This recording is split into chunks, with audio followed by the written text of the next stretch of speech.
Hello and welcome to smart learning. আজকে আমরা Indian history NCERT থেকে class 12 NCERT through the eyes of traveller এই অধ্যায়টা শুরু করব। তো এখানে 10th টু 17th সেঞ্চুরি পর্যন্ত বিভিন্ন অংশ রয়েছে, বিভিন্ন ইতিহাস এখানে বলা রয়েছে। অর্থাৎ বিভিন্ন যে ব্যক্তিত্ব পর্যটক ভারতবর্ষে এসেছেন তাদের চোখ দিয়ে ভারতবর্ষ দেখেছেন, তারা সেইগুলো লিপিবদ্ধ করে গেছেন, সেগুলো দেখে সেগুলো পড়ে আমরা ভারতবর্ষ সম্পর্কে তাদের চোখ দিয়ে আমরা ভারতবর্ষকে দেখতে পারি বা আমরা সেই তৎকালীন ইতিহাস সম্পর্কে জানতে পারি। তো এখানে কি রয়েছে?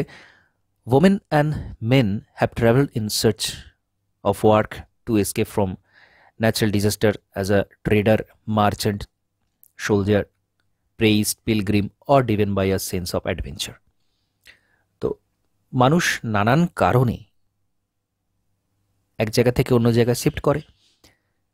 তার মধ্যে বাণিজ্যকারীরাও রয়েছে, তীর্থকারীরাও রয়েছে, অ্যাডভেঞ্চার প্রিয় মানুষও রয়েছে, সৈনিক রয়েছে, নানান রকম পুরোহিত রয়েছেন। এর বিভিন্ন কারণে বিভিন্ন জন ট্রাভেল করে থাকেন।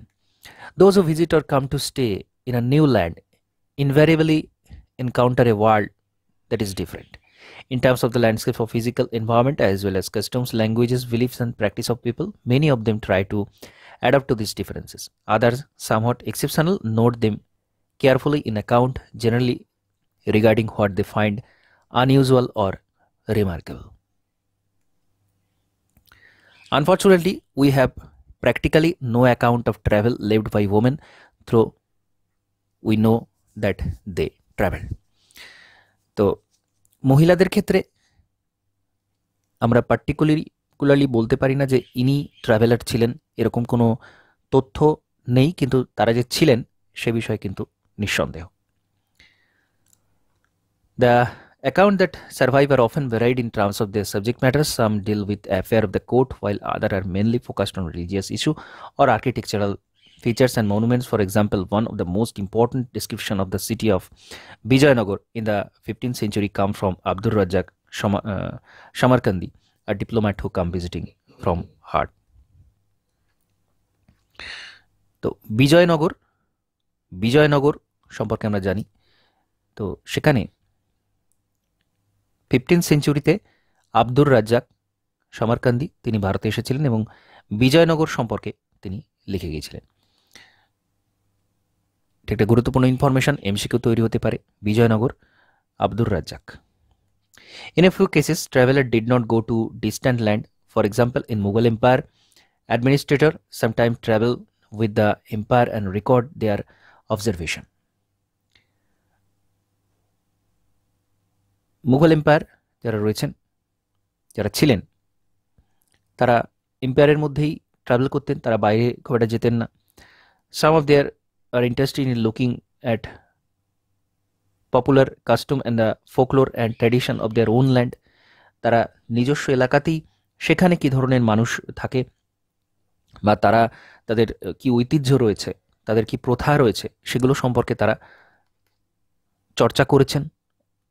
মুঘল এম্পায়ারেরাই রয়েছেন, তারা বিভিন্ন বায়োগ্রাফি, অটোবায়োগ্রাফি লিখে গেছেন এবং সেখান থেকেও আমরা অনেক কিছু জানতে পারি তৎকালীন সমাজ ব্যবস্থা, তৎকালীন মানুষ সম্পর্কে। In this chapter we shall see how our knowledge of the past can be enriched through a consideration of description of social life provided by the traveler who visited the subcontinent, focusing on the account of three men: Al-Biruni, who come from Uzbekistan; Ibn Battuta, come from Morocco in northwestern Africa; and the Frenchman Francois Barnier in the 17th century. তো খুব গুরুত্বপূর্ণ তিনজন ব্যক্তিত্বের নাম এখানে বলা রয়েছে। আল বেরুনি, যিনি উজবেকিস্তান থেকে এসেছিলেন 11th সেঞ্চুরিতে, 11 শতাব্দীতে আল বেরুনি এসেছিলেন, 11 শতাব্দীতে উনি এসেছিলেন বর্তমান উজবেকিস্তান থেকে। খুব গুরুত্বপূর্ণ, প্রত্যেকটা এমসিকিউ তৈরি হওয়ার সম্ভাবনা রয়েছে, অনেক ইনফরমেশন। ইবান বাতুতা এসেছিলেন মরক্কো থেকে, নর্থ ওয়েস্টার্ন আফ্রিকার অংশ, এবং বার্নিয়ার 17th সেঞ্চুরিতে এসেছিলেন। তো এই গুরুত্বপূর্ণ প্রত্যেকটা ইনফরমেশন কিন্তু মনে রাখতে হবে। As this author come from vastly different social and cultural environment. They are often more attentive to everyday activities and practices which were taken for granted by indigenous writer. For them, these were routine matter, not worthy of being recorded. It is the difference in perspective that makes an account a traveler interesting. Who did this traveler write for? As we see, answer vary from instance of the text. তো বিভিন্ন social cultural এনভায়রনমেন্টে বিভিন্ন author লিখে গেছেন। তারা প্রত্যেক দিনের যে activity সেইগুলো থেকে তারা বিভিন্ন রকম লেখা লিখে গেছেন। Alberuni objectives. Alberuni described his work as a help to those who want to discuss religious question with them, the Hindus, and the repertory of information of those who want to associate with them. তো আলবেরুনি এই সম্পর্কে বর্ণনা করেছেন যে তিনি religious question সম্পর্কে তিনি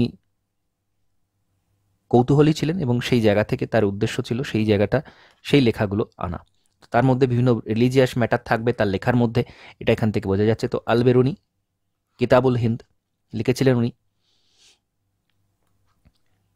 খাওয়ারজিম two Punjab, Uzbekistan থেকে আসছেন। Alberuni was born in 973 in Khwarizm in present day Uzbekistan. উজবেকিস্তানে পড়ছে বর্তমান খাওয়ারজিম অঞ্চল থেকে তিনি আসছেন। ইম্পর্টেন্ট সেন্টার অফ লার্নিং ছিল সেই সময়, তৎকালীন সময়ে। Alberuni receive the best education available at a time. He was well versed in several languages, Syriac, Arabic, Persian, Hebrew and Sanskrit. এই কয়েকটা ল্যাঙ্গুয়েজ তিনি বলতে পারতেন বা তিনি চর্চা করেছিলেন, এই প্রত্যেকটা language. Although he did not know Greek, he was familiar with the works of Plato and other Greek philosopher. তো তিনি গ্রিক জানতেন না, কিন্তু এই সমস্ত গ্রিক ফিলোসফারদের সম্পর্কে উনি জানতেন। Having read them in Arabic translation in 1017 when Sultan Mahmud invaded Khwarizm, he took several scholar and poet back to his capital. তো উনি তো ছিলেন উজবেকিস্তানে, এখন সুলতান মাহমুদ, গজনির সুলতান মাহমুদ, যিনি ভারতবর্ষ আক্রমণ করেছিলেন 17 বার, তিনি যখন খাওয়ারজিম আক্রমণ করার পর সেই জায়গায় যারা স্কলার ছিলেন, শিক্ষিত ব্যক্তি, যারা পোয়েট ছিলেন, সেই সমস্ত মানুষকে উনি কিন্তু নিজের কাছে নিয়ে চলে আসেন। অর্থাৎ উনি আলবেরুনিকেও নিজের কাছে নিয়ে চলে আসছেন। Ghazni Alberuni was one of them. Alberuni তার মধ্যে একজন ছিলেন যাদের নিয়ে আসছেন। তাদের মধ্যে he arrived in Ghazni as a hostage but gradually developed a liking for the city where he spend the rest of his life until his death at the age of 70। তো উনি গজনিতে ছিলেন, পরবর্তী সময় থেকে উনি গজনিতেই থেকে যান আনটিল হিজ ডেথ পর্যন্ত তিনি এখানে ছিলেন। It was in Ghazni that Alberuni developed an interest in India. তো আলবেরুনি ইন্টারেস্ট ভারতবর্ষ সম্পর্কে জাগে যখন তিনি গজনিতে ছিলেন। This was not unusual. Sanskrit works on astronomy, mathematics and medicine had been translated into Arabic from the 8th century onward. 8th century onward, অষ্টম শতাব্দীর পর থেকেই ভারতীয় যে সমস্ত সাহিত্য, যেখানে অ্যাস্ট্রোনমি, ম্যাথামেটিক্স, সংস্কৃত এই সমস্ত ছিল, সেগুলোকে ট্রান্সলেট করা হয়েছিল আরবি ভাষায় 8th century-তে। When the Punjab became a part of the Ghaznavid Empire, contacts with the local population helped create an environment of mutual trust and understanding. তো পাঞ্জাব যখন থেকে গজনি হোয়াইট এম্পায়ারের মধ্যে অন্তর্ভুক্ত হয়, তা গজনি এম্পায়ারের মধ্যে পাঞ্জাব যখন অন্তর্ভুক্ত হয়, তখন সেই জায়গার কালচারের সাথে মিক্সিং আপ হতে থাকে। Alberuni spent years in the company of Brahmana priests and scholars, learning Sanskrit and study religious and philosophical texts. তো আলবেরুনি অনেকটা সময় কাটিয়েছিলেন, ব্রাহ্মণ যে স্কলার ছিলেন, সংস্কৃত শেখার জন্য। while his literary is not clear, it is likely that he traveled widely in the Punjab and the part of northern India. তো উনি এই সময় সংস্কৃত শিক্ষা করেন এবং পাঞ্জাব, নর্দার্ন ইন্ডিয়াতে উনি কিন্তু ট্রাভেল করেছিলেন। Travel literature was already an accepted part of Arabic literature by the time he রোট।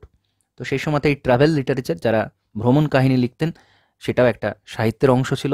This literature dealt with land as far apart the Sahara desert in the west to the river Volga in the north.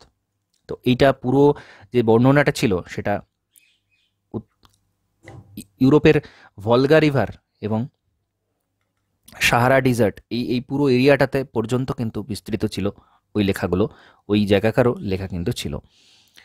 So while few people in India would have read Al-Biruni before 1500, many other outside India may have done so. তো ভারতবর্ষের মানুষ 1500 খ্রিস্টাব্দে আলবেরুনির লেখা পড়ছেন, কিন্তু বাইরের লোক তারা কিন্তু তার আগেই আলবেরুনির লেখা পড়ে ফেলছেন। কিতাবুল হিন্দ, আলবেরুনি লিখেছিলেন কিতাবুল Hind. Written in Arabic, is simple and lucid. It is a voluminous text divided into 80 chapters on the subjects such as religion and philosophy, festival, astronomy, alchemy, manners and customs, social life, weights and measures, iconography, laws and meteorology, etc. তো 80টা অধ্যায় ছিল। কিতাবুল হিন্দের অধ্যায় সংখ্যা ছিল 80টা। বিস্তৃত একটা বই, vast একটা বই, যেখানে philosophy, festival, astronomy, alchemy, manners and custom, social life, weight, সমস্ত কিছু এর মধ্যে থাকত।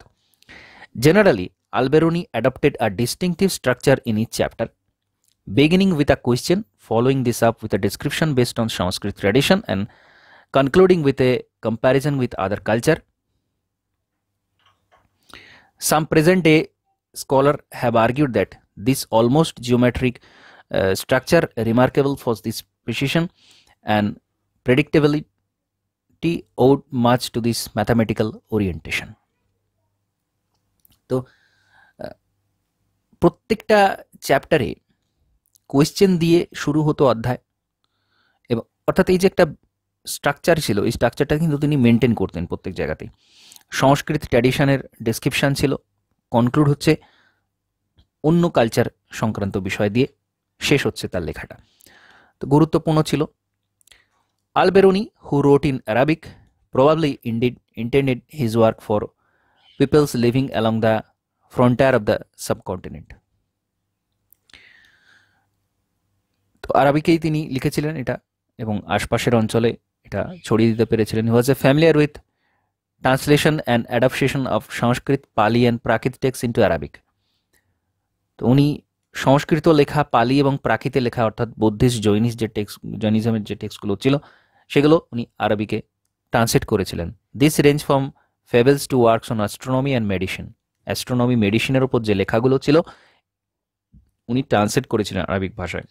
However, he was also critical about the ways in which these texts were written and clearly wanted to improve on them. তো তিনি এটা improve করতেও চেষ্টা করেছিলেন, শুধুমাত্র এটা ট্রান্সলেট করেননি, ইমপ্রুভ করতেও চেষ্টা করেছিলেন। তো এরপর Ibn Battuta, early globetrotter. Ibn Battuta books of travels called Rihla, যে বইটা লিখেছিলেন ভ্রমণ কাহিনী রেহালা, রিটেন ইন আরবিক। উনিও এটা আরবিক ভাষায় লিখেছেন। এটা গুরুত্বপূর্ণ বিষয়, যদি উনি মরক্কো থেকে এসেছিলেন, যেটা আফ্রিকার কান্ট্রি, কিন্তু উনি আরবি ভাষাতেই লিখছেন। Provide extremely rich and interesting details about the social cultural life in the subcontinent in the 14th century। 14 শতাব্দীতে পুরো সাবকন্টিনেন্টের, ভারতীয় উপমহাদেশের সামাজিক এবং সাংস্কৃতিক যে অবস্থা সেটা এই বইতে পাওয়া যাচ্ছে। This Moroccan traveller was born in Tangier into one of the most respectable and educated families known as for their expertise in Islamic religious law or Sharia. তো উনি যে ফ্যামিলি থেকে বিলং করতেন, এরা এক্সপার্ট বলা হতো সেই সময় তৎকালীন ইসলামিক যে রিলিজিয়াস ল বা শারিয়া যেটাকে বলা হয় সেই সংক্রান্ত বিষয়ে তারা এক্সপার্ট ছিলেন। True to this tradition of his family, Ibn Battuta receive literary and scholastic education when he was quite young. তিনি খুব অল্প বয়স থেকেই এই শিক্ষাটা, সাহিত্যের শিক্ষা বা এই ধরনের যে শিক্ষা, সেটা কিন্তু উনি পেয়েছিলেন। Unlike most of the other member of his class, Ibn Battuta considered experience gained through travels to be a more important source of knowledge than books. তো ইনি মনে করতেন যে বইয়ের থেকে ট্রাভেল করে অনেক বেশি শিক্ষা লাভ করা সম্ভব। He just love traveling and went to far off places exploring new worlds and peoples. তো উনি ভ্রমণ করতে ভালোবাসতেন, নতুন মানুষ, নতুন পৃথিবী আবিষ্কার করতে ভালোবাসতেন। Before he said of for India in 1332 to 1333, he had made pilgrimage trips to Mecca and had already traveled extensively in Syria, Iraq, Persia, Yemen, Oman, and a few trading ports on the coast of East Africa. উনি 1332-33-এ ভারতবর্ষে এসেছিলেন, কিন্তু তার আগে উনি বিস্তৃত অঞ্চল ভ্রমণ করা কিন্তু ওনার কমপ্লিট হয়ে গিয়েছিল। Travelling overland through Central Asia, Ibn Battuta reached Sindh in 1333। Sindh অঞ্চলে 1333-এ প্রবেশ করছেন। He had heard about Muhammad bin Tughlaq, the sultan of Delhi, and lured by his reputation as a generous patron of art, and later set off for Delhi, passing through Multan and Uch. তো উনি Ibn Battuta উনি মোহাম্মদ বিন তুগলকের সময়তে এসেছিলেন। ভারতবর্ষের সুলতানি আমল সেই সময় চলছে, দিল্লির সুলতান ছিলেন উনি সেই সময় মোহাম্মদ বিন তুগলক, এবং উনি দিল্লিতে পৌঁছান, মুলতান উচ ক্রস করে দিল্লিতে পৌঁছান। Sultan was impressed by his scholarship and appointed him as qazi or জাজ অফ দিল্লি। উনি কাজী বা দিল্লির জাজ হিসেবে ওনাকে অ্যাপয়েন্টমেন্ট দেওয়া হয়েছিল, অর্থাৎ মোহাম্মদ বিন তুগলক ওনাকে ইবন বতুতাকে জাজ বা কাজী নিযুক্ত করা হচ্ছে দিল্লির।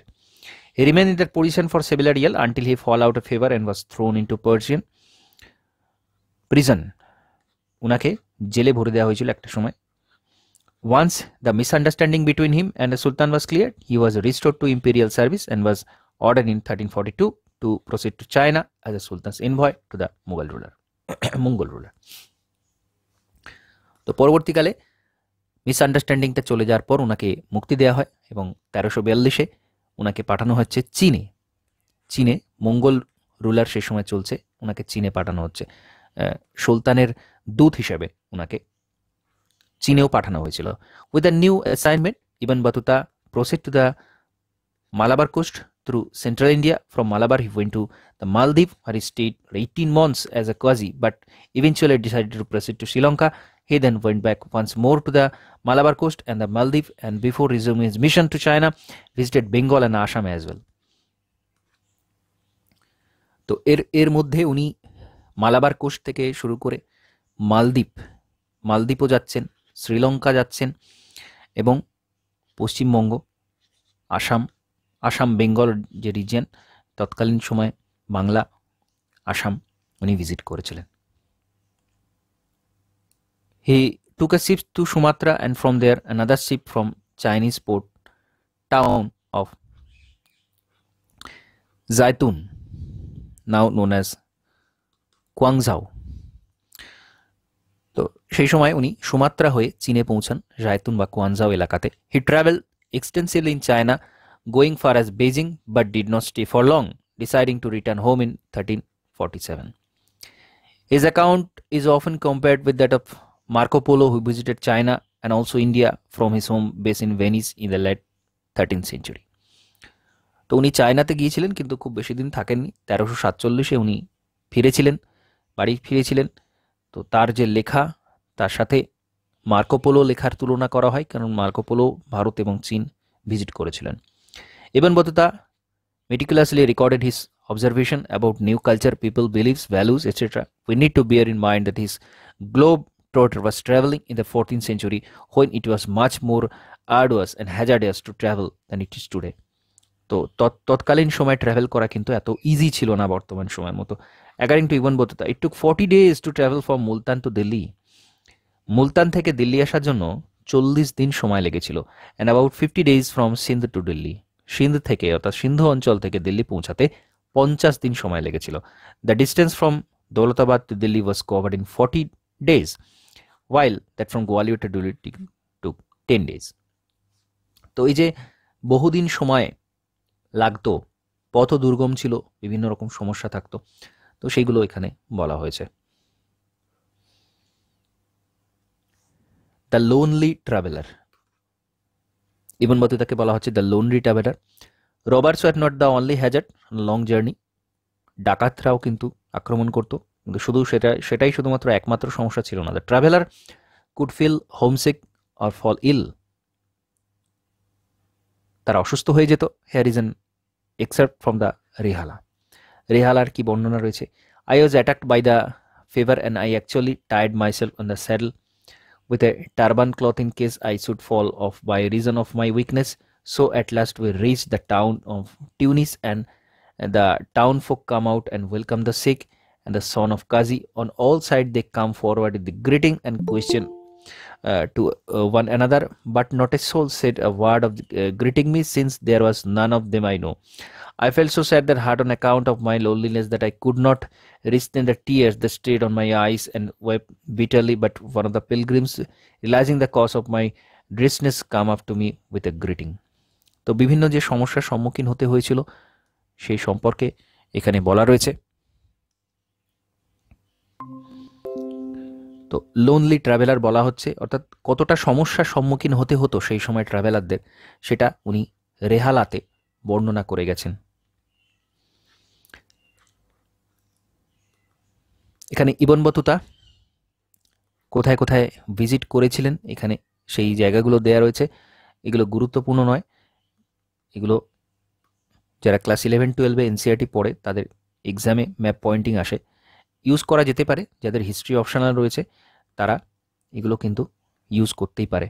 হিস্ট্রি অপশনাল WBCS এর ক্ষেত্রেও বিভিন্ন ধরনের যে ম্যাপ এনসিআরটিতে থাকে সেগুলো অবশ্যই অতি গুরুত্বপূর্ণ এবং নির্ভরযোগ্য, তো এগুলো দেয়া যেতে পারে হিস্ট্রি অপশনালের ক্ষেত্রে। Travelling was also more insecure. Ibn Battuta was attacked by bands of robbers several times. In fact, I preferred traveling in caravan along with companion, but this did not deter highway robbers. While traveling from Multan to Delhi, for instance, his caravan was attacked and many of his fellow travelers lost their life. Those travelers who survived, including Ibn Battuta, were severely wounded. তো বিভিন্ন সময় আক্রমণ হতো, প্রতি আক্রমণ হতো, মারাও যেতেন অনেকে, এবং ইবন বতুতা বেঁচে গিয়েছিলেন কোনো রকমে কয়েকজনের সাথে, কিন্তু তিনি যথেষ্ট ক্ষতিগ্রস্ত হয়েছিলেন। The enjoyment of curiosities. As we have seen, Ibn Battuta was an inveterate traveler who spent several years traveling through North Africa, West Asia, and part of Central Asia, the Indian subcontinent, and China, before returning to his native land, Morocco. When he returned, a local ruler issued instruction that his stories be recorded. তো তিনি এই বিস্তৃত অংশ যে ঘুরেছিলেন, পশ্চিম Asia থেকে শুরু করে, Russia থেকে শুরু করে, সেন্ট্রাল এশিয়া থেকে শুরু করে, ভারত, চীন, সমস্ত আপ টু মরক্কো পর্যন্ত, তার হোমল্যান্ড পর্যন্ত সমস্ত কিছু রেকর্ডেড করতে হবে, এরকম একটা আদেশ দেওয়া হয়। বিভিন্ন রকম বিষয় বলা রয়েছে, মূল ফ্যাক্টগুলো আমাদের জানতে হবে। তো Francois Bernier, doctor with a differences, Francois Bernier গুরুত্বপূর্ণ। Once the Portuguese arrived in India in about 1500, a number of them wrote detailed account regarding Indian social customs and religious practice. আমরা জানি পর্তুগিজরা ভারতে আসার পর থেকে বহু কিছু লেখা তারা লিখেছিল ভারত সম্পর্কে, ভারতবর্ষ সম্পর্কে, ভারতের সোশ্যাল, কালচারাল, রিলিজিয়াস বিভিন্ন বিষয় সম্পর্কে। Few of them such as the Jesuit Roberto Nobili even translated Indian texts into European languages. উনি বিভিন্ন ল্যাঙ্গুয়েজ থেকে নিয়ে ইউরোপিয়ান ল্যাঙ্গুয়েজে ট্রান্সলেট করছেন বিভিন্ন বই। জেসুইট রবার্টো নোবেলি, খুব গুরুত্বপূর্ণ নাম, এগুলো আমাদের মনে রাখতে হবে, এবং এমসিকিউতে কিন্তু এগুলো অবশ্যই জিজ্ঞাসা করা হয়, খুবই গুরুত্বপূর্ণ। Among the best known of the Portuguese writers are Duarte Barbosa, who wrote a detailed account of the trade and society in South India. Later, after 1600, we find growing number of Dutch, English and French traveler coming to India. তো আমরা advent of ইউরোপিয়ানে দেখেছি, পর্তুগিজরা প্রথমে আসে এবং তারপর থেকে বিভিন্ন রকম ডাচরা, ইংলিশম্যানরা এবং সবশেষে ফ্রেঞ্চ এরা আসে, এবং তারা বহু লেখা লিখে গিয়েছিল। One of the most famous was French jeweler J. Baptiste Tavernier, who traveled to India at least 6 time. তো তাবার নিয়ে উনি কমপক্ষে 6বার ভারতবর্ষ ভ্রমণ করেছিলেন। খুব গুরুত্বপূর্ণ ইনফরমেশন, প্রত্যেকটা মনে রাখতে হবে। এখানে বিভিন্ন কারণ আছে, কারণ আমাদের যখন বিভিন্ন কনসেপচুয়াল কোয়েশ্চেন দেওয়া হবে, বিভিন্ন কার্যকরণ বিশ্লেষণের প্রয়োজন হবে, তখন কিন্তু এই স্টোরিগুলো কাজে লাগবে বিশ্লেষণের জন্য, খুঁজে বার করার জন্য কোনটা উত্তর হবে। তো যাই হোক, তাবার নিয়ে আসছেন 6বার। হি ওয়াজ particularly fascinated with the trading condition in India and compared India to Iran and the Ottoman Empire. তো উনি তুলনা করে গেছেন ভারতবর্ষের অবস্থা এবং তৎকালীন ইরান অটোমান এম্পায়ারের সঙ্গে। Some of this travellers like the Italian doctor Manucci never return to Europe and settle down in India. তো মানুচি উনি কি করলেন, ভারতবর্ষে থেকে গেলেন, উনি কিন্তু ইউরোপে আর ফিরে যাননি। খুব গুরুত্বপূর্ণ, সরাসরি জিজ্ঞাসা করা হতে পারে কোন ট্রাভেলার এবং কোন জায়গা থেকে উনি এসেছিলেন। ইতালি থেকে আসছেন মানুচি, উনি কিন্তু ভারতবর্ষেই থেকে গিয়েছিলেন, উনি আর ফেরত যাননি। এক্সেপশনাল বিষয়, সুতরাং প্রশ্ন তৈরি হওয়ার সম্ভাবনা রয়েছে। Francois Bernier, a Frenchman, was a doctor, political philosopher and historian. উনি ফ্রান্স থেকে এসেছিলেন বার্নিয়ার, উনি ডক্টর ছিলেন, পলিটিশিয়ানও ছিলেন, ফিলোসফার ছিলেন, হিস্টোরিয়ান ছিলেন। Like many others, he came to Mughal Empire in search of opportunities. He was in India for 12 years, from 1656 to 1668, and was closely associated with the Mughal court as a physician to Prince Darashikoh. তো ফ্রাঙ্কোয়েস বার্নিয়ারের সাথে দারাশিকোর সম্পর্ক খুব ভালো ছিল। দারাশিকোর personal physician উনি ছিলেন এবং মুঘল কোর্টে উনি দীর্ঘ সময় 12 বছর উনি মুঘল কোর্টে কাটিয়েছিলেন। The eldest son of emperor Shah Jahan, শাহজাহানের বড় পুত্র ছিল Dara Shikoh, and later as an intellectual and scientist with Danishmand Khan, an American noble at the Mughal court, Armenian noble Danishmand Khan, ওনার সাথে ওনার ভাব বিনিময় হতো। তৎকালীন সময় উনি আর্মেনিয়ান নোবেল ছিলেন, উনিও মুঘল কোর্টে সে সময় ছিলেন। তো দানিশমান্ড খাঁ এর নামটাও গুরুত্বপূর্ণ, উনি মুঘল কোর্টে ছিলেন এবং উনি এসেছিলেন আর্মেনিয়া থেকে। কম্পেয়ারিং ইস্ট অ্যান্ড ওয়েস্ট, আমরা কিছুক্ষণ আগেই দেখলাম বার্নিয়ে যে লেখা লিখেছেন সেখানে ভারতবর্ষ এবং পশ্চিমের যে দেশগুলো ছিল, টার্কি, অটোমান এম্পায়ার, সেই যে তুলনা করা হয়েছিল। Bernier travel to several part of the country and wrote account of what he saw, frequently comparing what he saw in India and with the situation in Europe. তো Europe এর situation কী ছিল, ভারতের সিচুয়েশন কী ছিল, তার একটা comparison উনি দিয়েছিলেন। He decided his major writing to Louis 14 with King of France, and many of his other works were written in the form of letters to influential officials and ministers. In virtually every instances, Barnier described what he saw in India as a bleak situation in comparison to development in Europe. As we will see, this assessment was not always accurate. However, when his work were published, Barnier writing became extremely popular. তো এই সময়তে ভারতবর্ষ এবং ভারতবর্ষের যে situation ছিল সেটা বর্ণনা করছেন এবং তার সাথে সাথে ইউরোপের যে সিচুয়েশান সেটা কিন্তু উনি কম্পেয়ার করছেন। এটা খুব বড় একটা কাজ। উনি কিন্তু শুধুমাত্র লিখে ক্ষান্ত হননি, উনি কম্প্যারিজনটা দিয়েছিলেন। Bernier works were published in France in 1670 to 71 and translated into English, Dutch, German and Italian within a takes of 5 years. Next 5 year. তো আগামী 5 বছরের মধ্যে বিভিন্ন ভাষাতে এটা ট্রান্সলেট করা হলো ওনার লেখা। Between 1670 and 1725, his account was reprinted 8 times in French, and by 84 he had been reprinted 3 times in English. This was in marked contrast to account in Arabic and Persian, with the calculated as manuscript and were generally not published before 1800. তো ওনার লেখার গুরুত্বটা বলার জন্য এত কিছু বলা রয়েছে যে কতবার এটা পাবলিশ করা হয়েছিল, কত ল্যাঙ্গুয়েজে পাবলিশ করা হয়েছিল।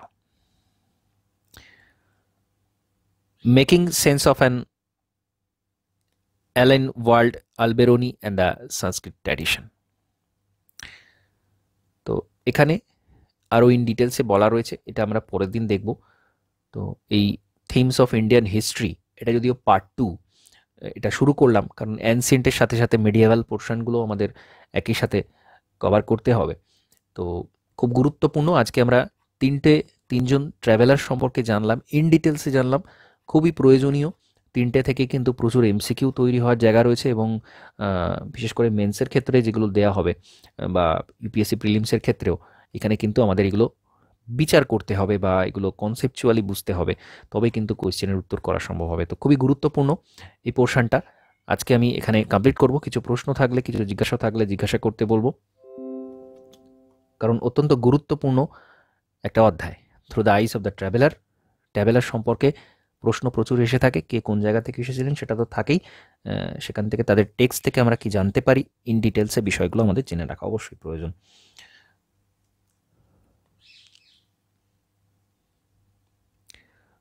ওকে, ঠিক আছে, তাহলে আজকে এখানে কমপ্লিট করছি। নমস্কার, ধন্যবাদ।